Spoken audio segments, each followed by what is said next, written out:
Hey folks, FJB3 here, the Wrestling Nut, more content for geeks. Want to do a video about the John Cena pipe bomb promo last night. If you get anything from my content, I try to give you some good shit. Please subscribe. That would be really awesome. So here's my takes. Here are my thoughts, folks. It's mixed across the board from what I've read. And my take, it was awesome. I thought John Cena killed this promo. The people that say it was an inauthentic reenactment, I don't know what they were watching, folks. This was Cena at his best. He was spot on. Let's go through the stuff he said. It's really awesome. He starts the promo. First and foremost, he puts Punk through the table, sets it up. Instead of sitting Indian style or crisscross applesauce, whatever you want to say on the stage, he sits up on the top rope and begins the promo exactly like CM Punk began his promo. What was it, 14 years ago, 11 years ago? Who the hell knows? Okay. So he starts off and, he just says, I want you to listen and digest what I'm about to tell you. And I got to get a lot of stuff off my chest before I leave here with the belt. Perfect setup, perfect intro into the promo. Punk's pipe bomb promo is legendary, Anybody's a wrestling nut, wrestling fan, seen it dozens of times. Let's continue. All right. The idea of you being best in the world boggles my mind, the concept, because I'm the greatest of all time. That resonates, folks. You can say it's a cheap line, but it's true. Okay. And instead of the best ass kisser in the world, Cena tells CM Punk, you're the best bullshitter in the world. That's good, folks. CM Punk does talk a lot. All right. And then he makes the joke about how he's breaking the fourth wall. That might have been not as natural as CM Punk's, but it still was effective to me. Okay. He says you change your values as much as I change my t-shirts. That's a great line, folks. That's recognizing that Punk's going to Saudi for a payday.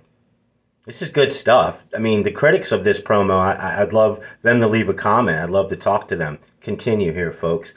He mentions, several names: Claudio Castillo, Nick Nemeth, Matt Cardona, all at some point were at the WWE. Castillo, the history between him and Punk. Moving on. And then he mentions the Punk, nobody's going to come out and save you because I'm really your only friend in the locker room, which is kind of sort of true. It's pretty good. Instead of the 5 moves of doom, Cena says you have the 5 microphone moves of doom, and that you're promo potato salad. Punk does regurgitate a lot of same stuff. I thought that was effective. Okay, here's the best line in the promo to me, folks. Cena said you're no longer the voice of the voiceless. You're a millionaire despite yourself, referring to all the controversies of Punk in the past in AEW. Great line. You're a capitalist now, which Punk is.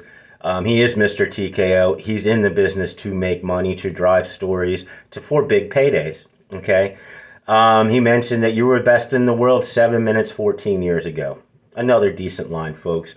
He ended the promo. The crowd was getting really into it. I've been saying this for the longest time. If Cena had an edgier persona and just claimed that he was the greatest of all time and he was running the business, running the show the entire time, it would help the heel persona, but he would get cheers from the fans, and that's exactly what he got. And Cena smirks and says, hey, they know it. And it's all true, folks. Now, we'll see going forward when Cena says the mood's starting to change if this persona is going to be tweaked in that respect. Or if he's going to go back to the same, I hate the crowd, I blame the crowd for everything. So he doesn't get cheered, because Cena's going to get cheered no matter what now. This was a great promo, folks. I'm a wrestling nut. So all the criticisms out there about how inauthentic and how phony this was, watch this promo, man. I've watched it 4 times. And that's my takeaways from it. It landed. Now, it is fan service because I don't think Punk's going to win the title at Saudi. I think they're really leaning into the storyline. Like I said, I've done videos about this. They're not giving that backstory the respect they should have, and now they're doing that. But I still is not going to lead to a title change, unfortunately, because it looks like that's Cody Rhodes. There are my thoughts, folks. Give me yours. leave me a comment. I love to respond to anything you say. I do this for the love of the game, the passion I have for pro wrestling. If you got anything from this, subscribe to me. All right? Thank you for watching.